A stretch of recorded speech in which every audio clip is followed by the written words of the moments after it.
Channel 4 followed him breaking into presenting on the YouTube channel SBTV. He's gone on since to engage hundreds of millions of online viewers with interviews with everyone from Alicia Keys to Sir Richard Branson, not to mention making documentaries on some very tough issues. One-punch killers, vigilante Britain, and 8 years old and smuggling drugs. That's the name of it. 8 years old and smuggling drugs. His latest, When Teens Kill, kicks off tomorrow night over on 5 Star. And you're covering some really tough stories in this, aren't you? Yeah, very hard-hitting stories.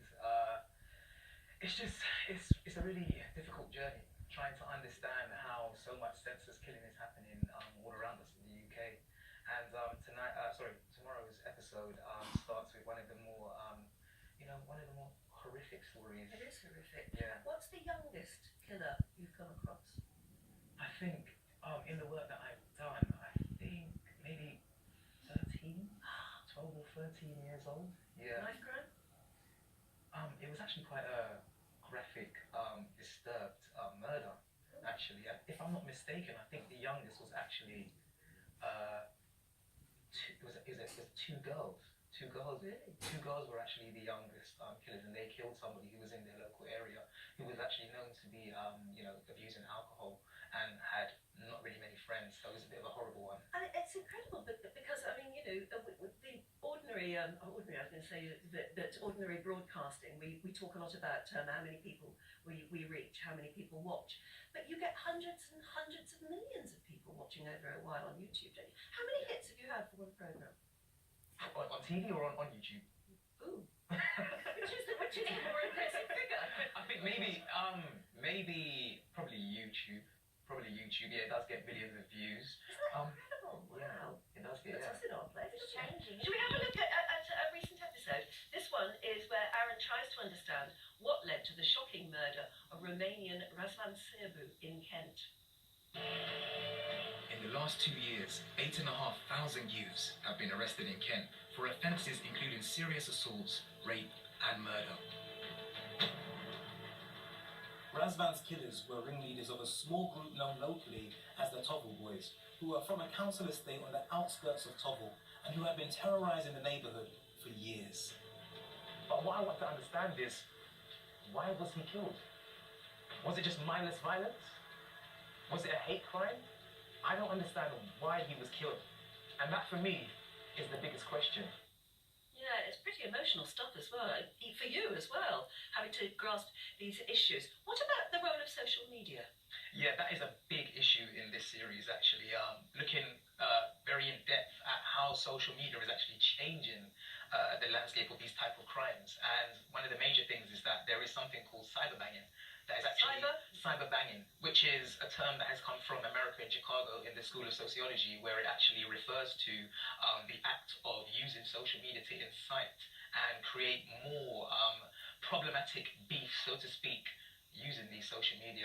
Whipping people up into a bit of a frenzy. Yeah, and basically a lot of it is going to their area and saying, look, we're in your area now, where are you? You're nowhere to be found, and look, you're not really as hard as you say you are. And it goes on to do more, and sometimes it goes on to people actually filming attacks and stuff like that as well. Yeah. And it's really, really worsened the types of crimes that we're seeing. How do you switch off from it? If you're filming that all day and then you get home, how can you separate your life from the lives of the people that you're filming? Because it must get in there. It is very hard. I think a way that I do is because in my background, I've come from similar environments to what you're seeing in the shows that I'm doing. So I'm not new to these types of Wasn't there a really nasty incident on your own doorstep? Yeah. Somebody was shot in the head outside my front door. Somebody shot dead? Yeah, shot in the head. Yeah, outside my front door, where I was raised and where I grew up. In London? Yeah. And so the big thing for me is that I should not have been so desensitized to such a high level of violence from a young age. But what's really worrying for me is that it seems to be getting worse. The younger ones are so remorseless and so cold and so easy to pick up a tool and do some damage to somebody else, and that is really, really worrying for me. What do you think the reason is? Why do you think we're going through this at the moment? It's a good question. I don't know. There definitely is a distinct heightening of remorse remorselessness in young people. To try to put it down to one reason is very, very difficult. But there's factors. It could be the environment they're living in. It could be the socioeconomic factors. It could be parental factors. There's so many things that we can link to this. But I am quite old, but not old enough to remember the Teddy Boys. Yeah. But then they used to have flick knives. Yeah. And then it moved on to the Mods and the Rockers. I am old enough to remember. Who used to go down to the whether it was Margate or Brighton or wherever and knock hell out of each other on the beach. But it's gone up one notch now. Yeah. And some people say perhaps it's because life is quite easy and quite bland sometimes, and they're looking for excitement.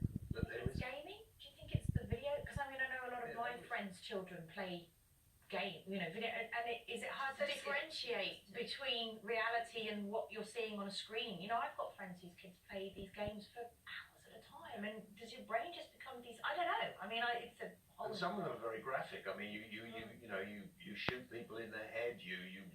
They lose limbs. I mean, it's quite disgusting. Some of them, aren't to be honest, I think it's more to do with what they're actually seeing in real life, what's happening around them.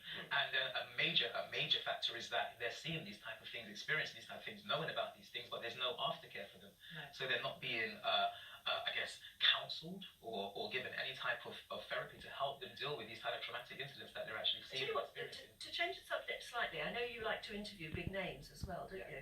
And so does James. Which one of you's going to get Donald Trump first? Mate, you can have No, I'm already in there. Are you lobbying? Are you? I've already done it. What? No, I haven't interviewed him yet.